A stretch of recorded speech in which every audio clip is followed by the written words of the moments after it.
जो serratus interior है ना, उसने उसके मीडियल बॉर्डर को बस होल्ड करके रखना है।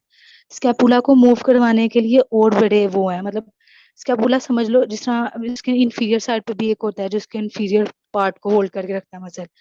स्कैपुला ने मूव हमारे बस करना होता है जब हम अपने हाथ आगे लाते हैं, ठीक है।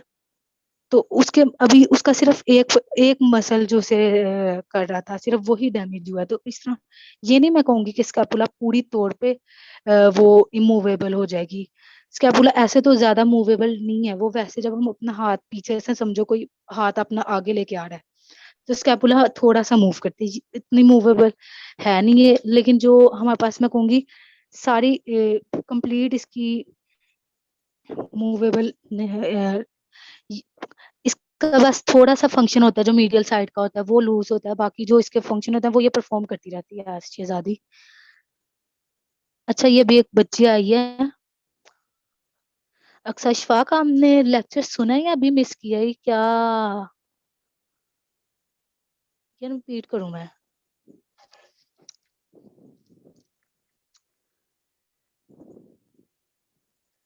अच्छा, बहरहाल स्कैपुला मैंने आपको बता दी, इसके प्रोसेस और सरफेसिस वगैरह और उसके क्लिनिकल डिसऑर्डर भी।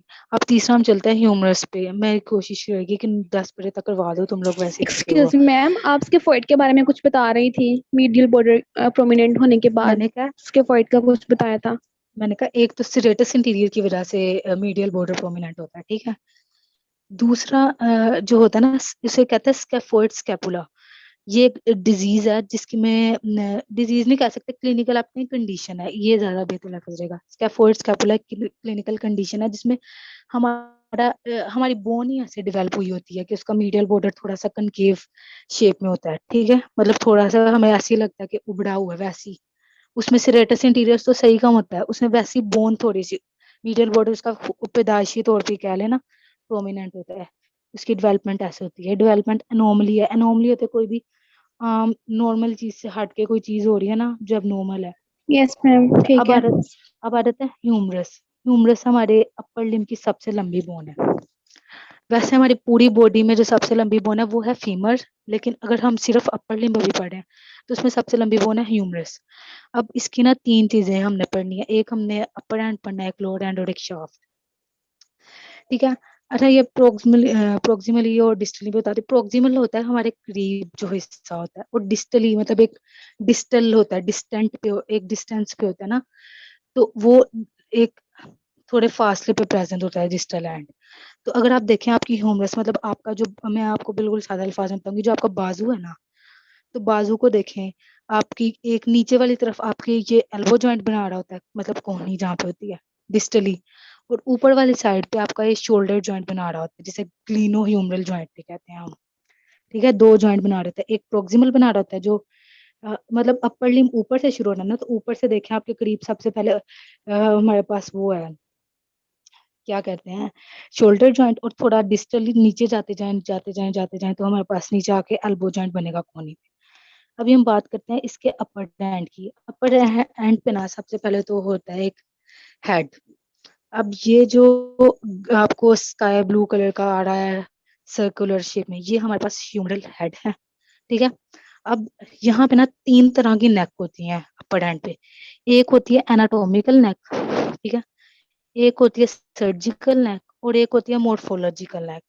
पहले मैं एनाटोमिकल नेक की बात करती हूँ। एनाटोमिकल नेक होती है, समझे आप इसे रिलेट कर लें जैसे, मतलब या आपको ना आपके हेड को ना बाकी पूरे अपर एंड से, मतलब अगर आपका यहाँ तक अपर एंड है ना, ये अपर एंड है समझो, ठीक है।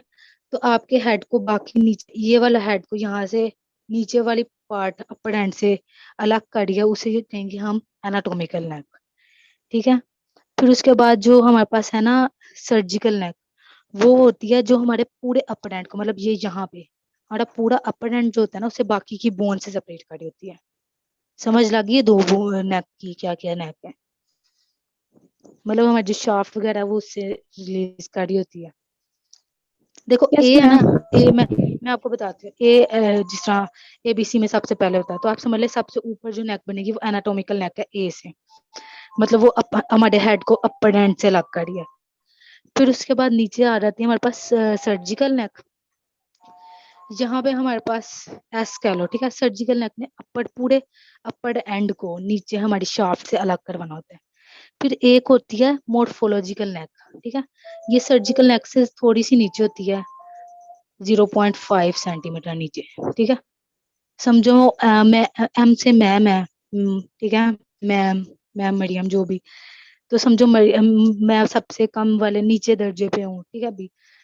तो फिर यहाँ पे ना समझो एम जो है बिल्कुल नीचे है, वो मोर्फोलॉजिकल नेक है।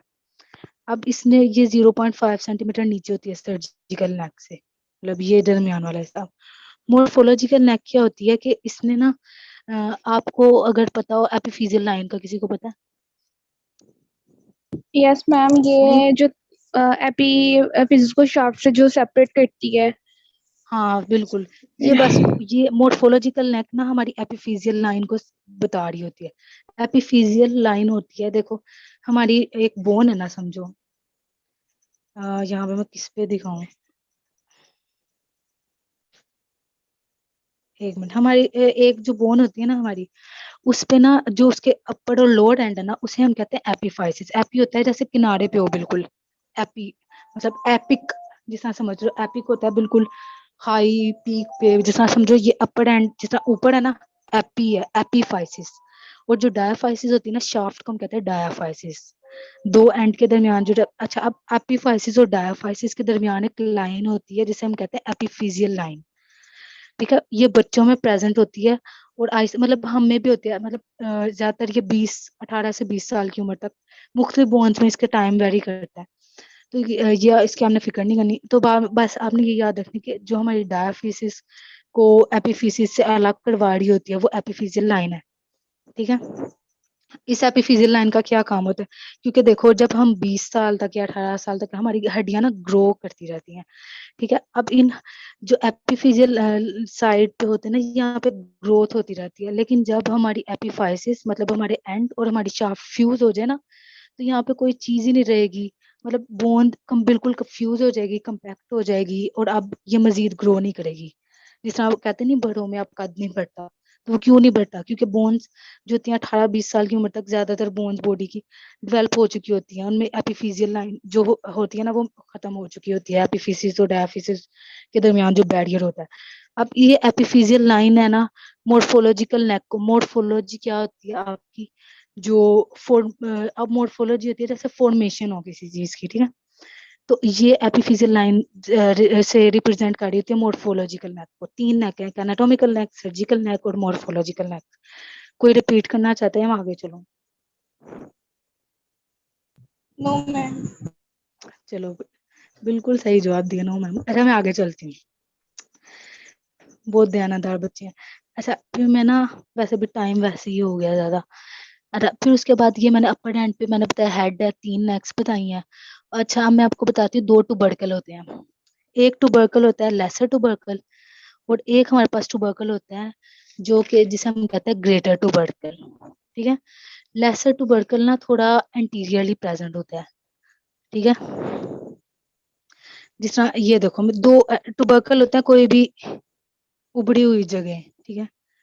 अब मैं दिखाती हूँ आपको, ये जो पॉइंट है ना, ये एक मिनट, नहीं मार्क पूरा, सॉरी। अरे ये जो पॉइंट है ना, ये वाला पॉइंट, ये आपको उबड़ा हुआ नजर आ रहा है ना सबको, यस मैम। यस ठीक है। मैम। ये एंटीरियरली, एंटीरियर हम सामने से भी बोन देख रहे हैं ना एंटीरियर एस्पेक्ट से, तो ये थोड़ा सा एंटीरियरली प्रेजेंट है, इसे हम कहेंगे लेसर टुबरकल। और ये जो हमारे पास से पीछे ये जो प्रेजेंट है ना, थोड़ा सा पोस्टीरियर एस्पेक्ट पे प्रेजेंट है, और इसे हम कहेंगे ग्रेटर टुबरकल। दो टुबरकल है, ये भी उभरा हुआ है, उभरी हुई कोई भी चीज जिसे हम कह रहे हैं टुबरकल। जो लेसर टुबरकल है वो एंटीरियर साइड पे है, और जो ग्रेटर टुबरकल है वो थोड़ा सा पोस्टीरियर नहीं कह सकते, मतलब ये लेटरल वाली साइड पे, मतलब हमारे ये हिस्सा जो है वो मीडियल साइड पे है, स्टर्नम वाली साइड पे, और यहाँ पे हमारा ये वाला हिस्सा थोड़ा उस दूसरी साइड पे है, मतलब यहाँ पे बिल्कुल बस बाजू खत्म हो गया, जॉइंट बन गया है, बॉडी का बिल्कुल एंड पे है, ठीक है। अब दो टुबरकल बता दिए, लेसर और ग्रेटर। अच्छा अब जो ग्रेटर टुबरकल है ना, समझे क्योंकि ये ग्रेट है, क्योंकि ये फड़ा है, इस पे तीन इंप्रेशन होते हैं थोड़े थोड़े मार्किंग्स, ठीक है। वो यहाँ पे इतने विजिबल नहीं है, एक को हम कहते हैं अपर लिम्ब, अपर, एक को कहते हैं मिडल और एक को कहते हैं लोअर। ठीक है, अपर मिडल और लोअर ग्रेटर पे होता है ये, क्योंकि ग्रेट समझे ग्रेट है तो उस पर 3 इंप्रेशन होंगे। ठीक है, अब इन दोनों इंप्रेशन के दरमियान आपको एक गहरी सी किसी को जगह नजर आ रही हो। यस मैम, आ यस रही है। मैम, आ रही है। चलो मैं लेबल भी कर देती हूँ। ये देखो, ये जो गहरी सी जगह है ना, ये उफ, ये वाली जो ये ना नीचे तक प्रोलोंग करती है। ठीक है, ये वाला हिस्सा ये नीचे तक प्रोलोंग करता है, इसे हम कहते हैं इंटर टुबरकल सर्कस। इंटर टुबरकल, दो टुबरकल के इंटर मतलब दरमियान में है, और सल्कस कोई भी गहरी जगह। सल्कस और ग्रूव दोनों एक ही चीज है। इसे हम बाइसिपिटल ग्रूव भी कहते हैं। ठीक है, और इसे हम साथ में कहते हैं इंटर टुबरकल सर्कल। ये आपको ना बुक में नाम मिल जाएंगे, टेंशन नहीं लेनी। दो, अगर आप अभी इंटर टुबरकल सर्कस याद रखें वो ज्यादा आसान है कि दो टुबरकल के दरमियान में एक सर्कस है या एक ग्रूव है जिसे कहते हैं। अब इस सर्कस के दो लिप होते हैं, एक मीडियल लिप मैम होता है आपने जो इसका मीडियल सेकंड नेम क्या बताया है? Bicipital groove. Bicipital groove. Yes ma'am, ठीक है। ठीक है, इसका क्योंकि ये दो, इसका अगर कोई पूछे क्या इसकी क्लिनिकल इंपॉर्टेंस है, तो तुम लोग कह सकते हो क्योंकि देखो ग्रेटर और लेसर टुबरकल के दरमियान है, तुमने कहना नहीं ग्रेटर और लेसर टुबरकल को सेपरेट कर रहा होता है। बस इसका इतना सा ही बताना है। और इसके दो लिप्स होते हैं, एक मीडियल लिप होता है जो मतलब लिप्स कह लो, समझो सल्कस है ना, समझो ग्रूव, हम इसे जिस तरह ग्रूव भी करें, ग्रूव की समझो इस तरह ये दो चीजें जा रही हैं। ये मीडियल साइड पे तो इसे मीडियल साइड कह देंगे और इसे लैटरल साइड कह देंगे। समझ लग गई ना, इसके दो लिप हैं और इसका काम है, यहाँ पे ग्रेटर टुबरकल है और यहाँ पे छोटा सा लेसर टुबरकल है। अच्छा, अब ये हमारा अपर एंड हो गया जिसपे मैंने 3 नेक्स बताई हैं, ग्रेटर और लेसर टुबरकल बताया है, और साथ में मैंने एक सल्कस बता दिया जो इन दोनों टुबरकल के इंटर मतलब दरमियान में है। ठीक है, फिर उसके बाद आते हैं शाफ्ट। शाफ्ट आसान है, शाफ्ट होती है हमारे अपर और लोअर एंड के अलावा जो भी हमारी बोन, लंबी सी आपको बोन नजर आ रही होती है ना, अगर यहाँ पे इसकी पूरी डायग्राम दिखाई हो, ये देखो ये इसकी पूरी डायग्राम, मतलब अपर पार्ट को छोड़ दें हम और लोअर पार्ट को छोड़ दें, दरमियान में बिल्कुल एक स्टिक लाइक, सॉरी, जो जगह नजर आ रही है उसे हम कह रहे हैं शाफ्ट। जैसे मैंने आपको बताया डायफाइजिस भी अक्सर जनरल एनाटॉमी में इसकी टर्म इससे शाफ्ट से रिलेटेड होती है। अच्छा, शाफ्ट में अब ना 3 बॉर्डर है। एक एंटीरियर बॉर्डर है जो हमें बिल्कुल सामने ही नजर आ रहा है। ठीक है, मैम जी बस करें प्लीज, रहम खायाम पे, मैं बिल्कुल इसे कवर कर देती हूँ चलो। अच्छा, एक इंटीरियर बॉर्डर है जो सामने वाली साइड पे है, और एक मीडियल साइड पे है जो स्टर्नम वाली तरफ लाई करेगा, और एक लैटरल साइड पे है। 3 बॉर्डर है और 3 ही सरफेसेस है। अगर एंटीरियर और लैटरल बॉर्डर के दरमियान होगी तो उसे हम एंटीरियर लैटरल सरफेस कह देंगे, अगर इंटीरियर और मीडियल साइड पे होगी तो हम उसे एंटीरियर मीडियल सरफेस कह देंगे। समझ लगी सरफेसेस की? नो मैम, एक दफा दोबारा बता दें। यार देखो, 3 जो है ना हमारे पास बॉर्डर है, एक इंटीरियर है, एक मीडियल और एक लैटरल है, ये 3 बॉर्डर है। ठीक है, अब इन बॉर्डर्स के दरमियान जो जगह बचेगी उसमें हम सरफेसेस कह रहे हैं। जो एंटीरियर और लैटरल बॉर्डर के दरमियान सरफेस है उसे हम कह रहे हैं एंटीरियर लैटरल सरफेस। जो एंटीरियर और मीडियल के दरमियान है उसे हम कह रहे हैं एंटीरियर मीडियल सरफेस। समझ लगी यहाँ तक 2 सरफेसेस की? क्या अब भी नहीं लगी? यस मैम, आ गई है। मैम आ और जो बाकी जो मैंने आपको बताया था 2 बॉर्डर लैटरल और मीडियल बॉर्डर है, उनके दरमियान जो सरफेस लाई कर रही है ना उसे हम पोस्टीरियर सरफेस कह देंगे। बस 3 सरफेसेस हैं। एंटीरियर के साथ अगर लैटरल आ जाएगा तो वो एंटीरियर लैटरल सरफेस आ जाएगी। एंटीरियर और अगर मीडियल के दरमियान होगी तो वो एंटीरियर मीडियल सरफेस है। और टीसी मीडियल और लैटरल जो 2 एंड पे रह जाएंगे बॉर्डर, उनके दरमियान होगी वो पोस्टीरियरली होगी। अब जो लोअर एंड है ना, अच्छा तुम लोग अगर थक गए हो तो मैं तुम लोगों के लिए कर सकती हूँ लोअर एंड रिकॉर्ड करके भेज दूँ, कैसा है? मैम, क्योंकि अभी अगर अभी बता दें प्लीज। अभी बता दें, बाद में फिर क्लासेस होती हैं, टाइम नहीं होता। अच्छा ठीक है मैं बताती हूँ। लोअर एंड जो है ना, यहाँ बना इतना कोई खास बना नहीं हुआ है ना, मैं जल्दी से बस बता देती हूँ। लोअर एंड पे आप देखो, ये आपको नजर आ रहा होगा एक, अच्छा लोअर एंड पे 2 हमारे पास आर्टिकुलर सरफेसेस होती है। आर्टिकुलर आर्टिकुलर सरफेस होती है जिन्होंने आर्टिकुलेट करना होता है, मतलब जिन्होंने ज्वाइंट्स बनाने होते हैं। आर्टिकुलेशन का मतलब होता है ज्वाइंट्स बनाना। एक हमारे पास अगर हम नीचे हम देखें ना, मैं इधर से बताती हूँ, यहाँ से ज्यादा बस ये रिमजान ने कह दिया, मुझे टेंशन लग गया, बच्चे ज्यादा ही थक गए। अब ये देखो यहाँ पे तुम लोगों को एक यहाँ पे कैपिटलम नजर आ रहा है रेड कलर का, ठीक है, लेटरल साइड पे ये, मतलब ये बॉडी से थोड़ा अवे है, कैपिटलम रेड साइड पे नजर आ रहा है ना। तो इसने फोर आर्म है। की, मतलब हमारे फोर आर्म की एक बोन होगी, वो भी लेटरल साइड पे होगी, मतलब अंगूठे वाली साइड की जो बोन है ना, उसे हम रेडियल बोन कह रहे हैं। उसके हेड से इसने करने आर्टिकुलेट। अब मैंने तुम लोगों को इसका निमोनिक बताया था, CR। सी आर, सी से कैपिटलम है, आर से जो हमारे पास है वो है रेडियल का हेड, रेडियल हेड, और इसी के ऊपर ना एक फोसा प्रेजेंट होता है कैपिटलम के ऊपर, जिस तरह ये लिखा है रेडियल फोसा। तो आर से ही रेडियल फोसा है, आर से ही रेडियल हेड है, और सी से हमारे पास कैपिटलम है। ये सारी लेटरल साइड की चीजें हैं।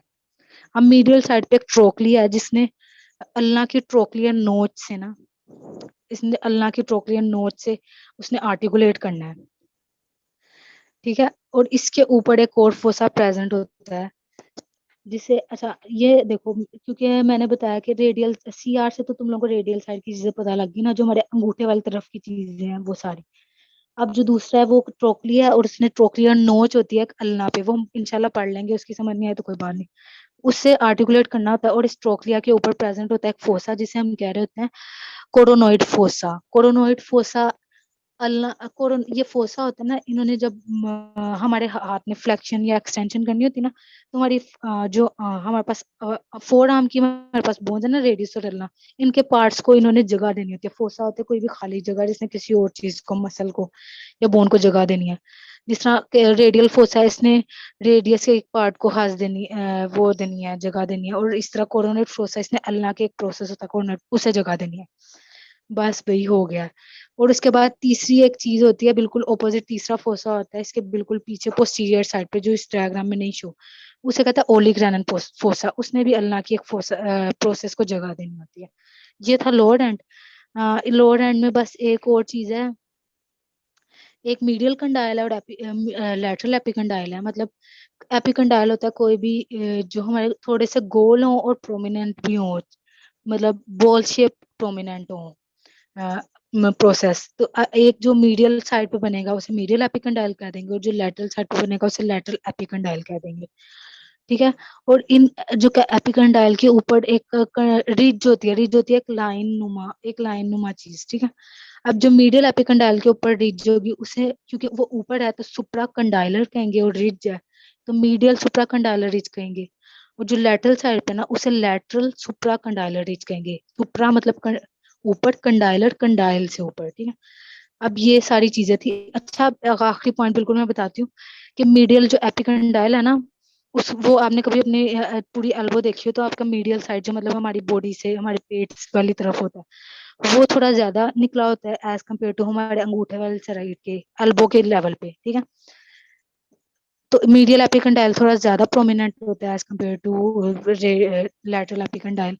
अच्छा, अभी ना टाइम खत्म हो गया, बच्चे भी रोने वाले हो गए हैं। इसकी वैसे तो अभी मैंने क्लिनिकल एनाटॉमी बस 3 है, वो मैं अगर लिख के भी भेज दूंगी ना, तुम लोगों को समझ आ जाएगी इंशाल्लाह। तो अभी मैं एंड कर ओके देती हूँ मैम। मीटिंग, क्योंकि 9 मिनट ऊपर हो गए, 9 मिनट, उफ, बच्चों पे 9 मिनट भी 9 घंटे हैं, ठीक है।